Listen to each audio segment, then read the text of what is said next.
and welcome to another episode of the Law of Attraction podcast. I'm so excited to be in the home of one of the most beautiful souls I've ever met in my life today. Somebody that you will definitely recognize from the movie and the book, The Secret. He is one of the most renowned brain masters in the world, named the Brain Whisperer. You've probably heard of that by now. So if you don't know who I'm talking about yet, I'll tell you a little bit more. John Assaraf, who I'm so grateful to be able to call a friend, is one of the leading high performance coaches in the world. He's a behavioral neuroscience researcher who has appeared numerous times on Larry King Live, Anderson Cooper, The Ellen DeGeneres Show, and so many more. He grew Remax of Indiana from startup to 85 offices and 1,200 sales associates who sold over $4 billion a year. So anyone who's listening today and thinks, is this going to be around only neuroscience? No, this is also going to be entrepreneurial. So you're going to learn a lot and get so many takeaways.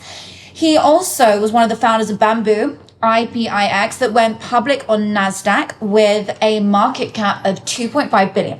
John's written 4 books, 2 New York Times bestsellers that have been translated into 35 languages. He's the creator of Inner Size, the movement, which has been featured in 11 movies, including, of course, The Secret and The Quest for Success with Richard Branson and the Dalai Lama.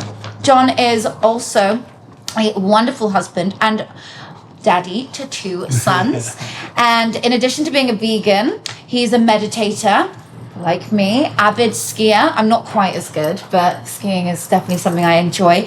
Ocean lover, as you may see later, we are sat with the most divine view I've ever seen in my life. It is phenomenal here where you live, and the view of the ocean is something else.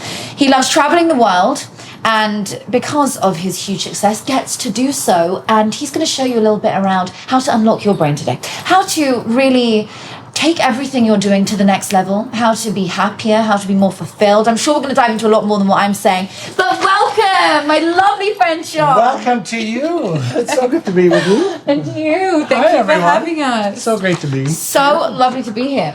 John, I mean, there's so many things at the Brain Whisperer. You are the ultimate expert when it comes to the brain. You understand how to unlock it. Okay, let's take it back a bit. 15 years ago, I first read The Secret. And your teaching of the vision board is what led me to be where I am today. Who I am today. You were one of my, let's say, early mentors from afar. You never knew that you were my early mentor from afar. And here we are now, friends, doing collaborations and such like. And in my home. Yeah. So manifesting does work, guys. And the law of attraction is in action all the time. Okay, so how did you go from being somebody in the world who didn't understand the brain to now being someone who actually speaks to it, who understands how to teach others to speak to their own brain, to activate parts of it? What was that for you? What was that moment? So the turning moment for me in my life, I mean, it happened 41 years ago, a long time ago. And my life was a mess. I was getting in trouble with the law. I left high school in grade 11, failed English, failed math, working in the shipping department of a factory, making $1.65 an hour, and not really feeling or believing that I could achieve anything in my life. And the evidence that I had was that was real. That was the truth. Yeah. I met a man. I met one person who understood more about the human mind and the brain, and had a really loving, caring heart where he was willing to give of his knowledge.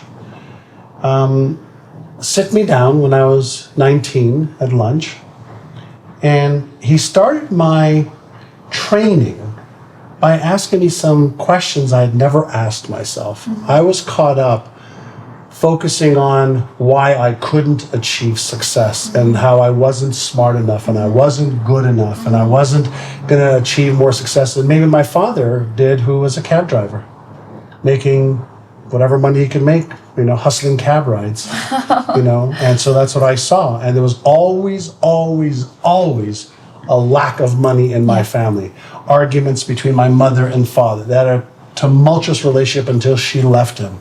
Both of them were unhealthy because they ate unhealthy food. So the model of the world that I had was that you had to struggle, that successful people were dishonest, that, it was dog eat dog.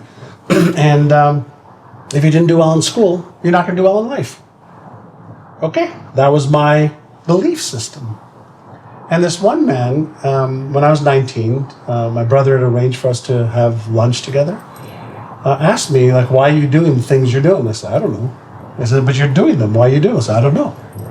He said, well, do you have any goals? And I said, yeah, I want to buy a car. I want to make more than $1.65 an hour. And I want to move out of my parents' house. And he says, well, that's all great, but do you have any bigger goals? I said, no, I don't have any bigger goals.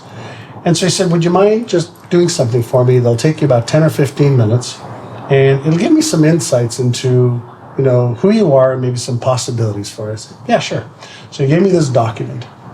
And just to put it into perspective, the document was the 1980 goal setting guide. Not goal achieving guide, goal setting guide. All right? Many years ago. And I opened up the document to the first page, and the first question was, at what age do you want to retire? I'm 19. I want a job. First question, what age do you want to retire? I'm like, I don't fucking know. Retire? My father's not retired. Nobody we know is retired. So I asked Mr. Brown, I said, what am I supposed to put here? He says, just pick a number. So I wrote down 45. I was 19. I wrote down 26 years later. I'll retire 26 years from now. Great. Second question was, how much net worth do you want to have?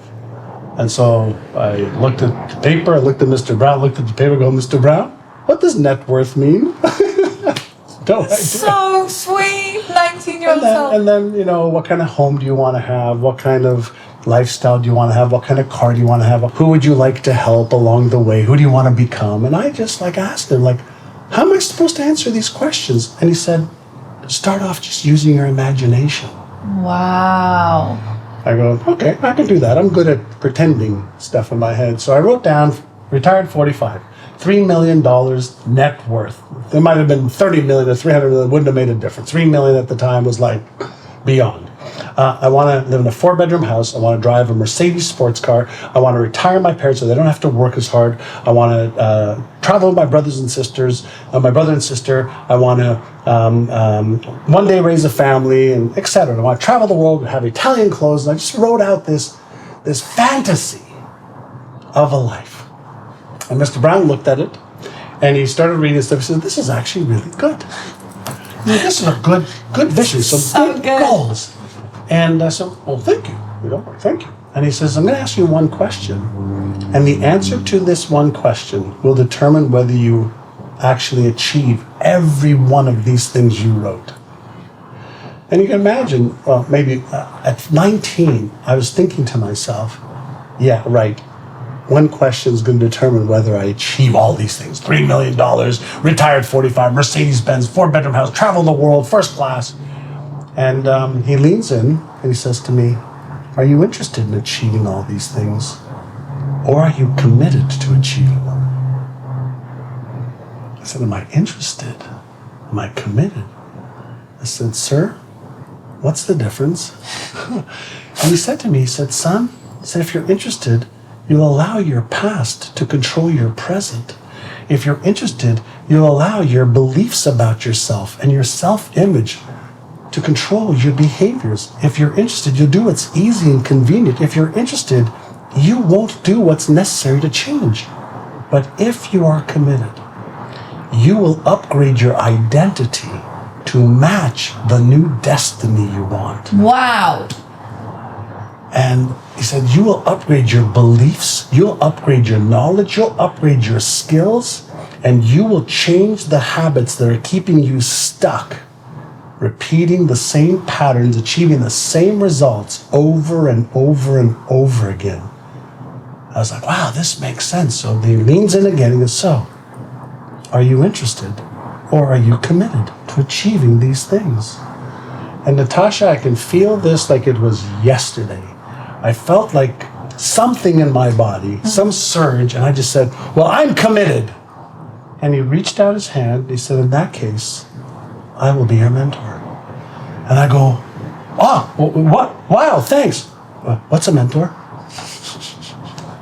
And he said, well, a mentor is somebody who will guide you, who will share with you what to do, why to do it, how to do it, They'll open doors for you.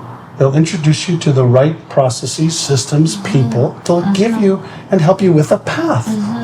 He said, a mentor is somebody, who will watch out for you and also share with you what you should stop doing. And I said, wow, that's great. That day, one man, one lunch, one question, one answer. Changed my life. Oh my God. Because I was on my way to the jail or the morgue with what I was doing. And this man cared enough to share, cared enough to have lunch with me. At the time, he was making tens of millions of dollars profit. And he took time for me. And he shared with me, he says, I'll teach you as long as once you learn, you will teach others. I get emotional just... That is, it's so emotional listening to this. So I got on the journey of changing my mindset. The document that he gave me of $3 million, 45, 4-bedroom house, Mercedes-Benz, every day. Well, the other part of the story is he asked me to move to Toronto, which I resisted because I was living 350 miles away. I don't have money, don't have a house, don't have a job, don't have a car, don't know anybody here. He says, well, first you make the decision, then you figure out how. So I said, fine, I'll move to Toronto. He says, great. Next thing, he says to me, I need you to sign up for the real estate class and pass the test. I said, test? I cheated every school test in high school. I don't have money to go into real estate class. I'm terrible in school. I failed English. I failed math. I left in grade 11. He said, no, that's your story. That's your identity. Those are your excuses. Make the decision, then figure out how. Fuck. Okay. Mom, can you lend me some money? Dad, can you lend me some money? Bro, can you lend me some money? Sis, can you lend me some money? I put together $500. Got into real estate school. Studied my ass off for the first time in probably 5 years. Passed the test. And on June 20th in 1980, I got my real estate license. Now, no way. Now, why do I know these dates so well? Because they transformed your life. Transformed my life. I passed the test without cheating. And from June 20th, 1980 till the end of 1981, he taught me how to be a real estate agent. I made $180,000 in 1980. Changed my life. Bought that 4-bedroom house, bought that Mercedes, traveled the world, everything on that document, and I didn't retire at 45. I retired at 30 for the first time. No way. Yeah. But I know you now. You do this because you love it. You do it. I do it because I love it, but what happened, which is really the important part, is I didn't have the knowledge, I didn't have the skills, I didn't even believe that I could, but he did. He believed that I could, so I had to borrow his belief. I had to borrow his skill. I had to borrow his awareness. I had to borrow. I didn't believe in myself.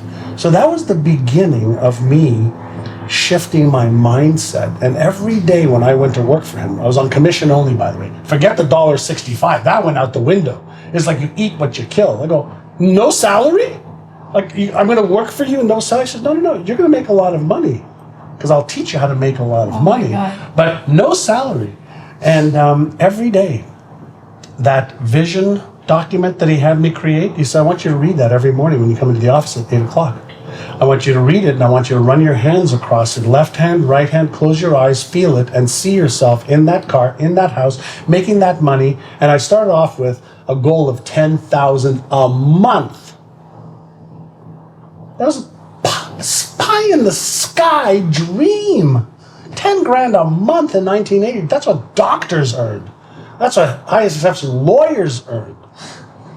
And slowly and surely, he just showed me how. So he shifted my perspective of what was possible.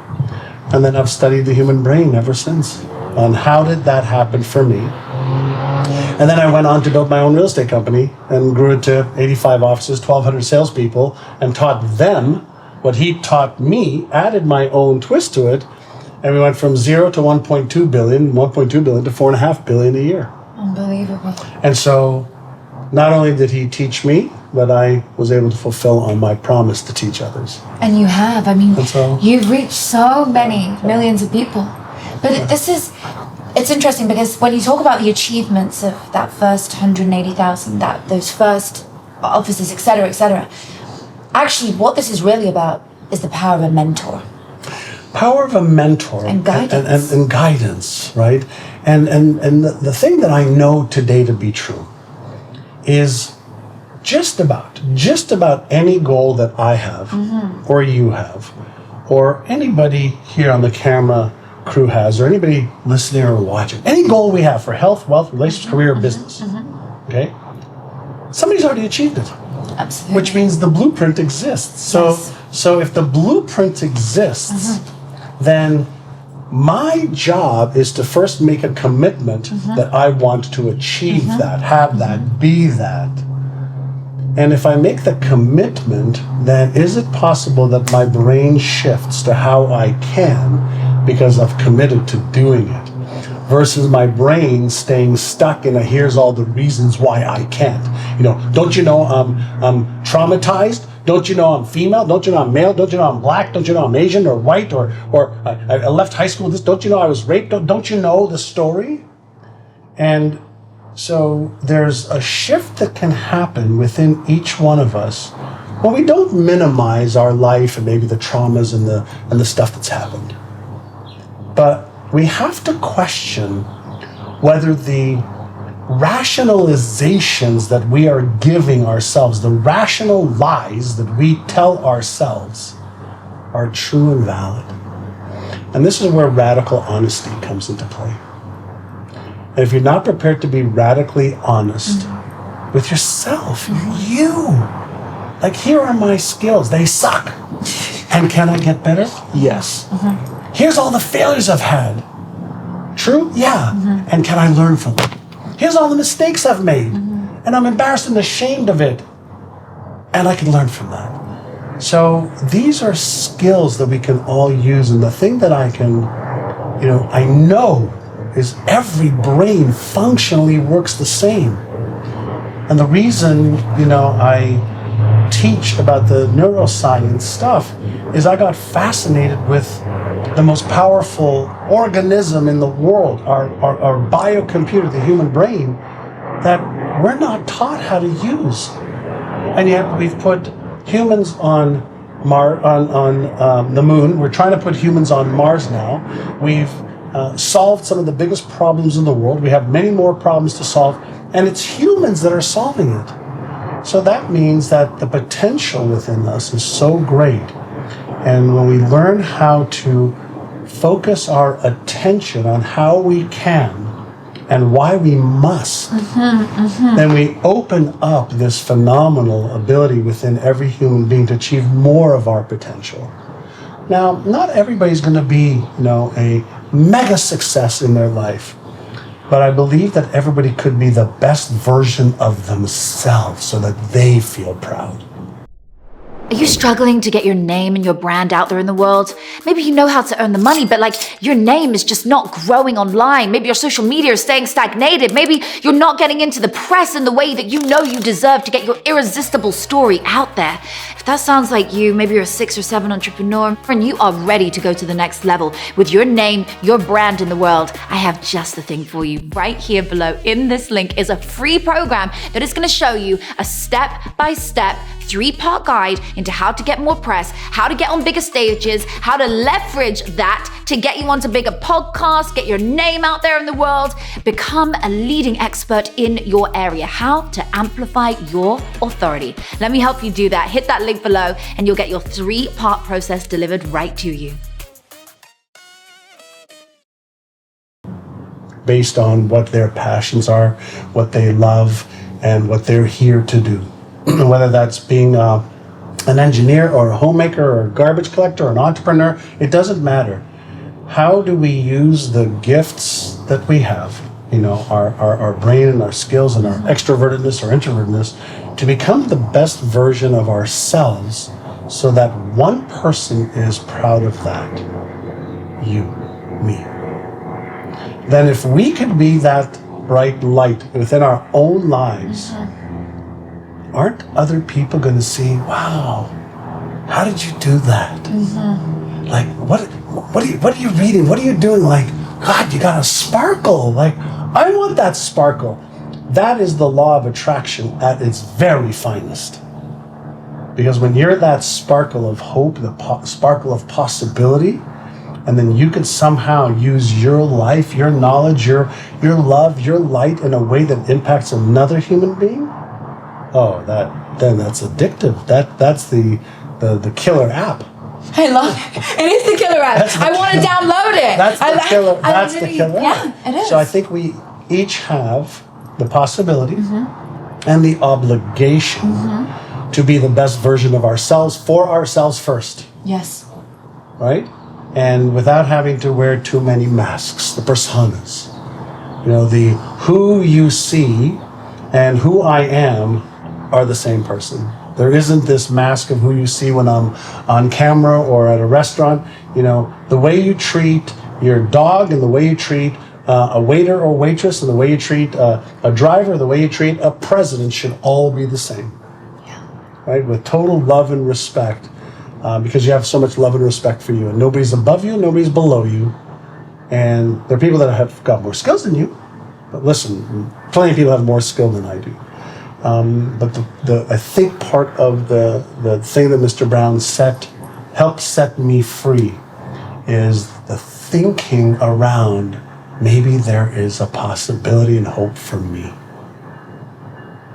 And if maybe there's possibility and hope for me, knowing how messed up and screwed up I knew I was and my evidence was reflecting it, if there's somebody that I could maybe give them a little hope and maybe give them a little direction, give them some of the blueprint, then my life is even more worthwhile and purposeful.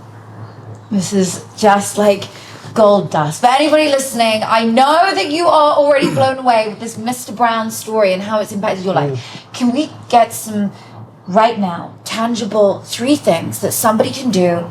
They are going through some adversity right now. Sure. And their brain is telling them that same pattern. Yeah. I'm traumatized. I've been through this. How do they escape it? Sure. So first, you don't escape it by suppressing it. You escape it by expressing it. So if that's what you're experiencing and feeling right now, acknowledge it. Surrender to it. That doesn't mean give up. And ask yourself a question. Am I moving towards what I want, or am I being held hostage by what I don't want? Wow. Let me repeat. Am I focusing my life and energy and attention and behaviors, focusing on what I want, or am I being held hostage by what I don't want? So that first shift is be aware of what you don't want, but don't live there or focus on it. Say, okay, I don't want this or this or this or this or this anymore.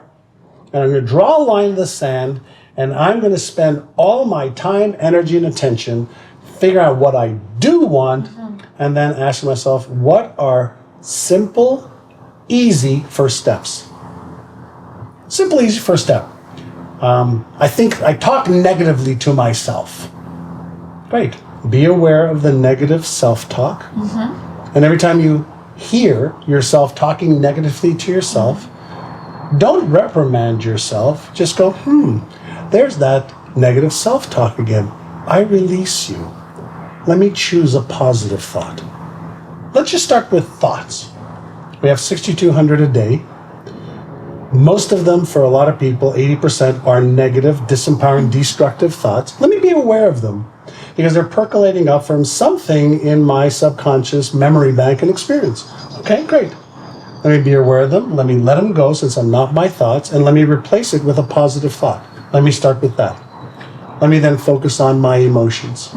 Am I in a constructive, positive, happy state right now? Or a negative, disempowering state that may not be helping me? Well, don't feel great right now. Okay?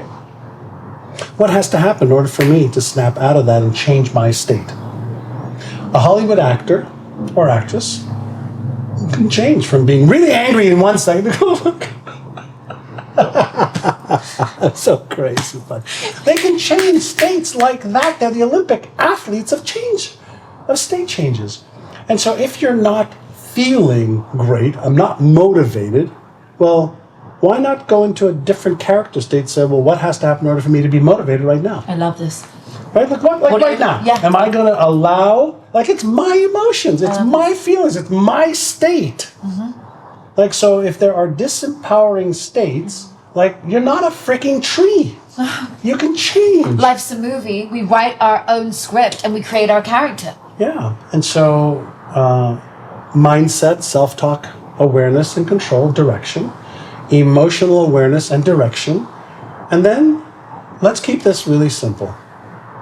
What are 1 to 3 things I could do today? Not in a week, not in 2 weeks, or today. That's going to move me towards what I want. 1 or 2 or 3 things. Listen, let's say you're wickedly out of shape. You eat like shit, you're unhealthy, you're borderline diabetic, you're hypertensive, you're 50 pounds overweight. What's one thing you can do today? Go for a 1-minute walk. Yeah. Oh, you don't want to walk? Great. Move your hands up and down, okay, 10 times. Any constructive positive thought or any constructive positive emotion or any constructive positive behavior activates other positive constructive behaviors and thoughts and emotions. So is it possible for me to start just, let me just move in the direction of what I want, which therefore also means I'm taking a little bit of action away from what I don't. So now not only have you moved towards what you want, but you've moved away from what you don't want. Wow. So what do you think that does to your own self-confidence? What do you think it does to your levels of certainty? What do you think it does to you trusting yourself? So if you're out of shape, you're not going to run a marathon right now, but you can take 10 steps. And if you take 10 steps today and 10 steps tomorrow and 10 steps the next day, I could take maybe 20 next week. And what we're looking for is to get out of stuck zone or more of the same zone. And we want to move in the direction of what we want to trade our life for. And what's really important about the brain, make it so easy that you can't not do it. I love that. So like the arms. Make it so listen. Simple. When my mother was in her 80s, before she died, she got depressed for many, many, many years at a time. Not weeks or months, years at a time. And several years before she died, she was in like, I don't want to talk to anybody, I used to fly to go and see her every 90 days. And so she was in a terrible state where she was disintegrating very, very fast. I said, hey, Mom, can you do me a favor? Let's do some exercise. No, I don't want to do any exercise. Come on, Mom, I came all the way from San Diego to see you in Montreal. Do a little bit of exercise. I don't want to exercise. I said, okay, just do me a favor. Can you just move your one finger like this 3 times? Yeah, sure. 1, 2, 3. I said, way to go, Mom. Can you do me a favor? Just move your thumb 3 times like this. Don't want to do it. Come on, Mom, for me. I came all the way from San Diego. Okay, she did. Then I said, just move this finger, then this one, then this one. Okay, now that you did the right hand, do the left hand. 3, just 1, 2, 3. 1, 2, 3, 1, 2, 3.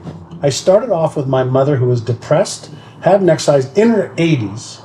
Okay? 90 days later, she was in the gym in her retirement building on the bike for 15 minutes. No way. Just because she started with 1 finger. So Okay? you started with something So small. whenever we have all the reasons why we can't, and it's hard and I don't feel like it, I get it. Just do a little bit.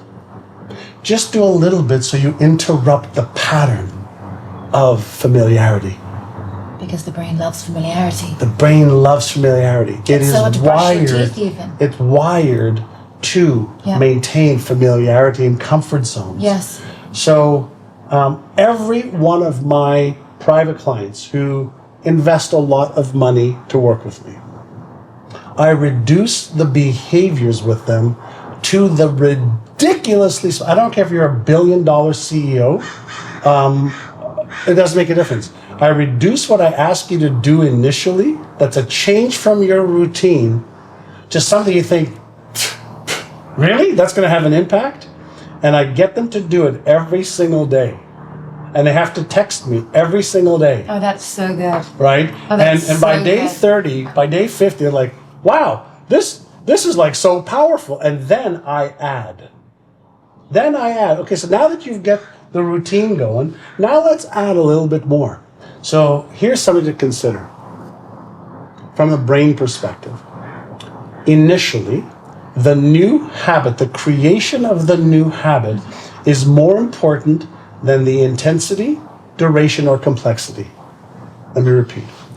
At the beginning, the new habit, the intensity, duration, and complexity are not relevant. The consistency is the most important element of it.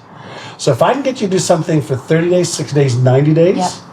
then chances are I can add stuff to it once I know that the habit's taking hold, and I can increase complexity. So listen, you're never going to juggle 6 balls unless you learn how to juggle 2. Yeah. You're never going to juggle 3 unless you juggle 2. You're never going to juggle 4 unless you juggle. So let's reduce the building blocks to the most simple, and then we can add and build. Now, you know what most people do? The exact opposite. They say they're going to, get in shape, and they try to exercise for an hour a day and go on a diet and sleep 8 hours when they're used to, so much coffee, sleeping 3 hours. No, reduce it to the ridiculous. Start slow, finish fast. That's it. Don't start fast so you finish slow. This is a superpower right here, what you're superpower. coaching. This is a superpower. What's your superpower? Taking complex stuff and making them this simple. I love it. Do you compartmentalizing, compressing it, bringing it down into one place? I get that. Just, I'm fascinated with the human brain, which is very, very complex, but so are computers. And if you learn how to use the computer, it makes your life easier. Cars are very complex, thousands of pieces in the car. You don't need to be a mechanic to drive, right? Rocket ships, very complex, but you need to have the skill. And in order to develop the skill, you have to have the building blocks. There has to be a foundation for everything that you then implement, optimize, and accelerate. If you don't have the foundation, which is your mindset and some mental control, some emotional control, some behavioral control, the chances of success are slim to none. So if you're committed to success, why not learn the process to self-direct yourself to do what you should be doing? There isn't a person that I have met anywhere in the world that says, no, I don't know the answer to this question. Me either. So, and the question is this. Do you know of one thing that you could do right now to, let's say, make more money that you're not doing? Do you know of one thing you could be doing right now to be healthier? Do you know of one thing you could be doing right now to have a better relation? Do you know of one thing you could be doing to be more charitable? Do you know one thing you could be a better mother, a better father, a better husband, a better sister? Do you know of one thing? And all my say, well, yeah, why aren't you doing it? Like, why aren't you doing the thing you already know how to do? It's because knowledge doesn't usually change behavior. Right. Habits do. So if habits drive most of my behavior, most people, if I say, well, do you understand the anatomy of a habit? Do you understand how to be aware of your habits? Do you understand how to disrupt them? Do you understand how to let go of the disempowering, negative, destructive ones and replace them with constructive ones? And the average person says, I don't know. Oh, well, whose habits are they? Mine. Whose brain is it? Mine. Whose life is it? Mine. So you're basically not in control of your life. So when would now be a good time to start learning that? So I was fortunate. By sheer thank you to my brother and thank you to Mr. Brown that he started getting me to think. Before I didn't think, I had thoughts. And so I started to think. I started to read and discover and became a voracious student. I thought I was stupid. And I discovered I wasn't stupid. I just wasn't in the right environment in school to teach me. And that's because we immigrated, and I had to learn 2 new languages in a classroom of 55, 60 people. I fell two years behind. So the environment wasn't right. But then I made up for it by devouring books and investing in myself and just learning. And then, having mentors, having teachers, having experiences, but learning some of the mechanics of the mind. And then by understanding a little bit about how it works, very little, I created programs for myself to accelerate certain parts of my brain's abilities, and then now I teach it. So write about it, teach it, share. That's so powerful. Okay, if there's any final things you'd like to share that you're passionate about right now, we'd love to know, because then the audience can come and join you. And like the thing that I'm most passionate about right now is really taking my 40 plus years of research and sharing it with people through, whether it's my books or videos or courses, whatever the case is. But the thing that I'm probably even more passionate about that is how we really have to lift each other up right now. We're all wanting to do better, have more, be more, give more. And right now, the world needs people who are willing to help each other. There's enough people who are trying to be in a destructive state of thinking and behaviors right now. And I think there's a banding of the spirits to lift humanity up versus moving humanity down. So if we can all be a part of how do you lift me up and I lift you up, and we do that because by lifting you up, the high tide raises all the boats, and that we stop focusing on, well, what can you do for me? Well, what can I do for you from a trading perspective, but a giving perspective? Yes. And understanding that everything is entangled, right? There is, in the quantum physics world, everything is entangled. So, when I do for you, I'm actually doing for me. And when you do for me, you're actually doing for you. So if we can just figure out, how do we lift each other up as we climb and figure it out? How do we give more? Because it's the right thing to do. I learned this law of attraction and resonance many, many years ago. One of the things that I learned for 100% certainty, 1,000,000% certainty, you can't outgive the universe. And I'm the universe. You're the universe. The people you're the universe. The universe is within you, and you are within the universe. So I can't outgive the intelligence that gives me and you life, and that allows the elliptical orbits of the planets to operate with such perfect order and harmony. So how do we give more? How do we give each other more? How do we lift each other up?